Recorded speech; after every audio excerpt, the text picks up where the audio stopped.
What's up guys, David here, and a few months back when Apple launched the iPhone X, they said they were using the strongest glass to ever be used in a smartphone. And not to be outdone, with the Galaxy S9 and S9 Plus, Samsung is using a new stronger aluminum that will supposedly help reduce the total amount of shock that's sent to the glass in the event of a drop. So today, we're going to be doing a PhoneBuff style drop test to see which one of these companies' claims are true and which one of these phones is actually more durable. But before we get into it, I want to give a big thanks to Tech21 for sponsoring today's episode. So when we tested Tech21's new range of cases for the Galaxy S9 Plus, they handled the back, corner, and face drops like it was nothing, with the S9 Plus still being in perfect condition. Tech21 uses scientifically proven impact materials, an innovative design, and a rigorous testing methodology developed by the National Physical Laboratory to protect your Galaxy S9 Plus drop after drop. You can pick up the range of cases at your local Best Buy or by using the links down below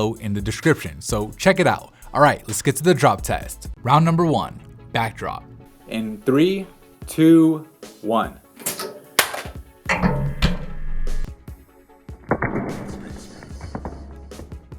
The good news is, after that backdrop, both phones remain fully functional, but the bad news, at least for the Galaxy S9, is its glass is completely shattered, whereas on the iPhone X, the glass back is mostly intact. I mean, it's not in perfect condition, there is this tiny little crack that's tough to show here on camera, but it's nothing compared to the damage on the S9, and seems to back up Apple's claim of using the strongest glass on a phone, giving it the easy win in round number 1. Round number 2, corner drop. 3, 2, 1. Ooh.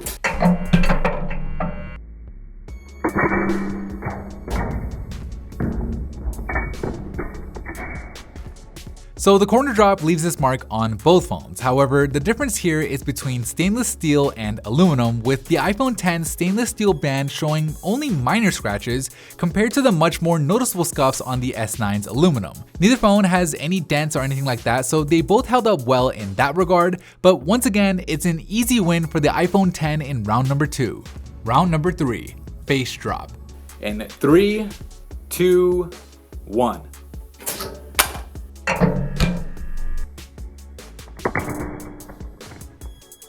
After that face drop, we get an almost opposite result from what we saw in the first round, with the S9's glass remaining fully intact. There's no shattering, there's no cracks, and outside of a few small little scratches, you would never even know that this phone was dropped flat on its face. Now, the iPhone X didn't do too poorly either. Its glass didn't shatter and only suffered cracks along the top left, but compared to the Galaxy S9, there's really no contest, and it looks like Samsung's improvements to the aluminum housing and the slightly thicker glass on the front panel really made a difference, giving it the win in round number 3, bonus round.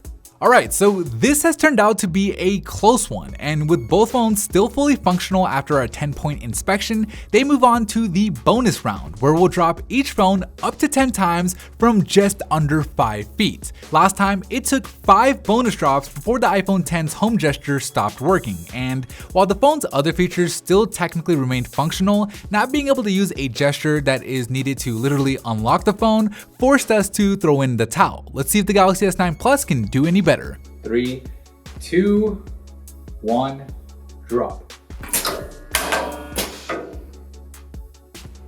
Oh no! Definitely cracked, but obviously still works.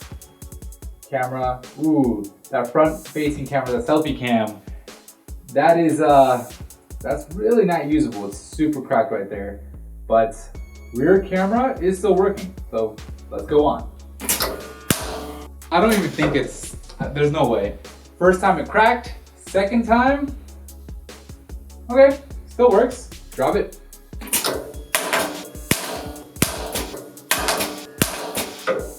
I feel like it just gets louder and louder. The glass all over the platform. Screen still, oh, Bixby, no. Screen still works. So some dimples in the screen right over here. Really bad shattering up across the top. I bet you the selfie cam just doesn't even work at all. Ooh. Okay, look at that. It won't even switch to the selfie cam. That's interesting. So selfie cam is bad.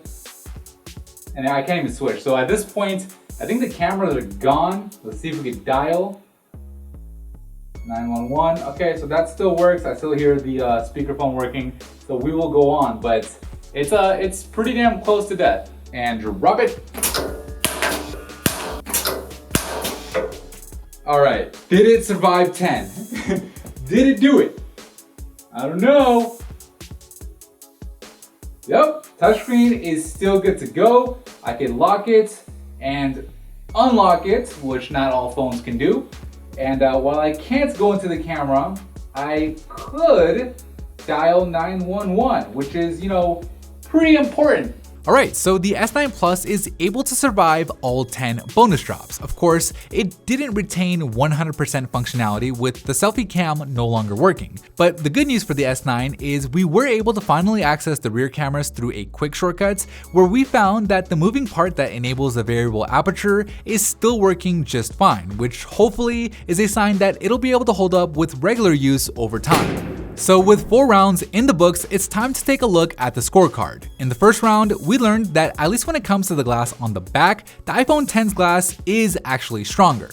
In the second, the iPhone X stainless steel outshines the S9's aluminum. In the third, Samsung's work on that aluminum and the thicker glass paid off big time.